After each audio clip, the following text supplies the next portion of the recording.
On continue notre passage en revue des sélecteurs qui peuvent poser le plus problème. Ils sont pas forcément tous très durs à comprendre, mais souvent on peut tomber sur quelque chose de compliqué. Second élément P de ce niveau en partant de la fin. Donc là on va tester last of type maintenant. Donc je vais copier ça. Ici je mets P, NTF, last of type. Et je mets 2 juste ici. Je vais lui mettre yellow. Et donc ça a bien stylisé celui-ci. Alors ça je vous conseille pas d'utiliser parce que les sélecteurs que très peu de gens utilisent, à part pour faire le malin, à passer pour le plus intelligent de la pièce, ça sert à rien et ça met du temps à débugger, c'est pas facile. Last of type, ça veut dire le second paragraphe en partant de la fin, donc c'est ça, hein, c'est-à-dire je pars de la fin, premier paragraphe, second paragraphe. Vous voyez ? Bon, il y a sûrement des façons plus simples de styliser, de sélectionner ça. Ok, ensuite, éviter les sélecteurs trop longs. Ça, c'est une erreur de débutant classique. Des sélecteurs trop longs, ça veut dire déjà une grande spécificité. Ça veut dire potentiellement des combats entre plusieurs règles. Un conseil général, c'est toujours d'avoir la plus basse spécificité possible.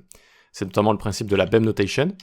C'est d'avoir une spécificité la plus basse possible. Comme ça, il n'y a pas d'overriding, il n'y a pas de combat entre les différents sélecteurs, entre les différentes forces de tout ça. Voilà.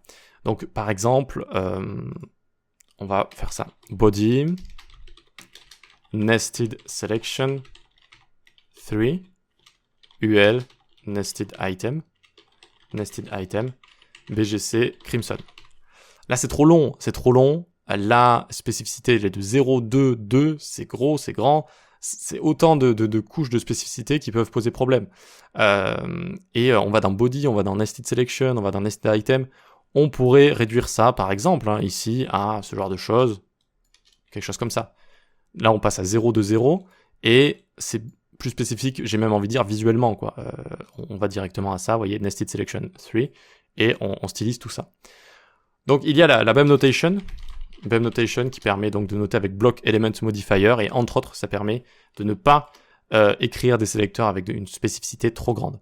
Donc je vous invite à regarder, à vous intéresser à ça si vous voulez. C'est un moyen de coder professionnellement du CSS.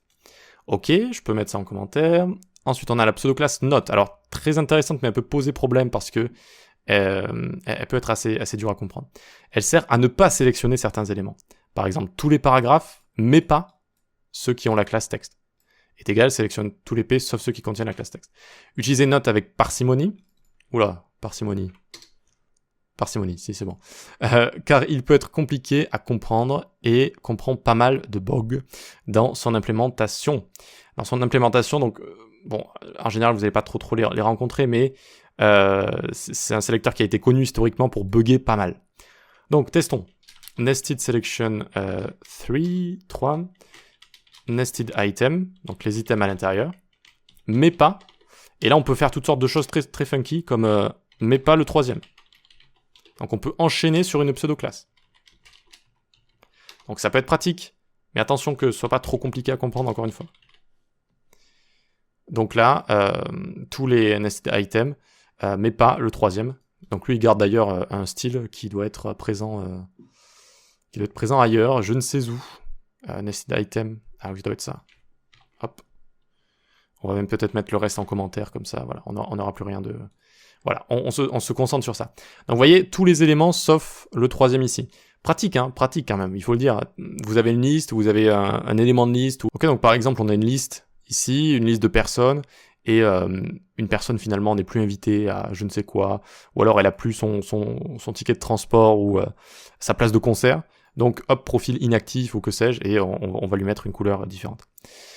Ensuite... Hop, on pourrait aussi mettre ici donc quelque chose de plus simple, .n3 comme ça, et on va mettre la couleur mocassin. Ok, et donc ça fait la même chose, mais au niveau de la classe, comme ça. D'accord, donc là j'ai pris tous les LI en fait, mais pas cette classe-là.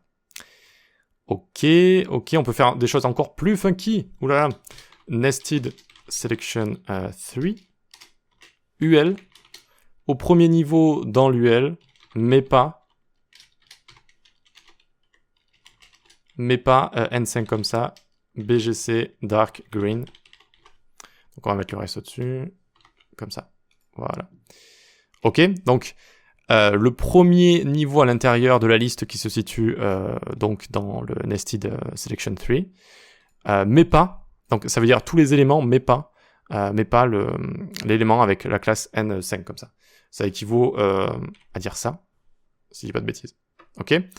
Bon, faites attention avec ça. Il y a sûrement une manière ici aussi de sélectionner tout ça de manière plus simple. Là, j'aurais tout simplement utilisé ce qu'on a vu au-dessus, hein, c'est-à-dire un note avec ça comme ça, voilà, quelque chose comme ça. C'est beaucoup plus simple à comprendre. N'essayez pas de faire des sélections trop funky pour avoir l'air malin devant les collègues. Ensuite, en dessous, on peut utiliser même des sélecteurs, on peut même utiliser des sélecteurs complexes dans un note. Toutes les divs qui ne descendent pas d'un formulaire. Donc on y va.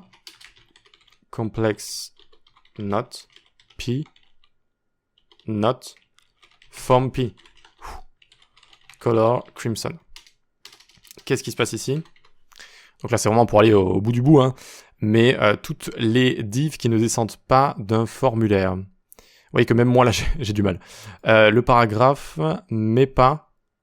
Oh waouh, incroyable celui-là. Incroyable.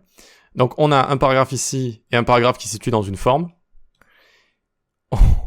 On prend tous les paragraphes situés dans Complex Note. Donc Complex Note, tous les paragraphes, sauf ceux qui descendent d'un formulaire. Bon, on évite ça aussi. On évite ce genre de choses. À la limite, on met une classe ici. Une classe n'importe laquelle, inactive ou quoi que ce soit. Et on peut sélectionner tout ça plus facilement. Mais c'est pour vous dire qu'on peut aller assez loin avec ce genre de sélecteur. Ensuite, les trois sélecteurs avancés, ces trois sélecteurs sont un peu complexes à comprendre lorsqu'on les découvre, ils peuvent être utiles, mais ils sont rarement indispensables. Donc ça rejoint ce que je vous ai dit au-dessus. Pensez toujours à produire un code simple. Ça, c'est vraiment le plus grand conseil que je peux vous donner, pour vous et pour les autres, et pour l'argent en fait, parce que à un moment donné, si le code est compliqué à comprendre, on perd du temps et on perd de l'argent, c'est comme ça. Donc toujours le code le plus simple. Donc ça, ce sont les trois funky selectors CSS. Donc celui-ci, le premier, le signe supérieur, sélectionne les enfants du premier niveau d'imbrication. Donc, ici on va avoir Advanced Selector Container, point container P. Ça veut dire les paragraphes au premier niveau en dessous de cet élément container. Imbriqué, donc il y a la première imbrication, tous les paragraphes de la première imbrication du container. C'est pas facile à expliquer. BGC Royal Blue, vous allez comprendre facilement. Ok, donc on a ça, et ici on a les Advanced Selector, Container, tous les paragraphes au premier niveau. Mais vous voyez que ceux qui sont imbriqués à des niveaux inférieurs n'ont pas été stylisés. Voilà, donc seulement les paragraphes imbriqués directement dans le premier niveau en dessous de Container. Ok, ensuite on a le plus qui sélectionne le premier élément qui suit. Donc Advanced Selector, point container, plus A. BGC Violet. J'aime bien comment ils disent en anglais Violet. Et donc, on a bien ici le premier A. Alors, qu'est-ce que ça veut dire? On a une div container ici. Plus A, ça veut dire plus le premier. Donc, c'est venu juste sélectionner le premier. Et ça lui a rajouté donc violet. Vous voyez, container plus A, c'est juste le premier. Le plus. Et le signe tilde, c'est écrit comme ça si j'ai pas de bêtises, en dessous, c'est la même chose que le plus, mais ça sélectionne tous les éléments qui suivent. Donc on peut utiliser le même. Et on va mettre Crimson. Et donc là, c'est tous les liens qui suivent le container. Et non pas juste le premier. Voilà.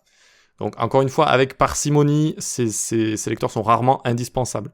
Et si on commence à mélanger des trucs comme ça avec des notes à imbrication, récursif, etc., bon, ça devient rapidement très compliqué. Voilà pour ça. Écoutez, j'espère que ça vous plaît. C'est un peu, c'est vrai que les sélecteurs c'est pas très très sexy, mais il faut passer par là. Il faut comprendre tout ça. Il faut comprendre spécificité, sélection, toutes ces petites pseudo-classes là. Notamment NTH-Child, celle-ci est très utilisée. Les autres, pour être honnête, off-type à la limite de temps en temps. Celle-ci, non, non pas du tout. Et voilà, donc on essaie d'utiliser tout ça avec parcimonie et de faire le code, de produire un code le plus maintenable possible. On se retrouve dans la prochaine vidéo.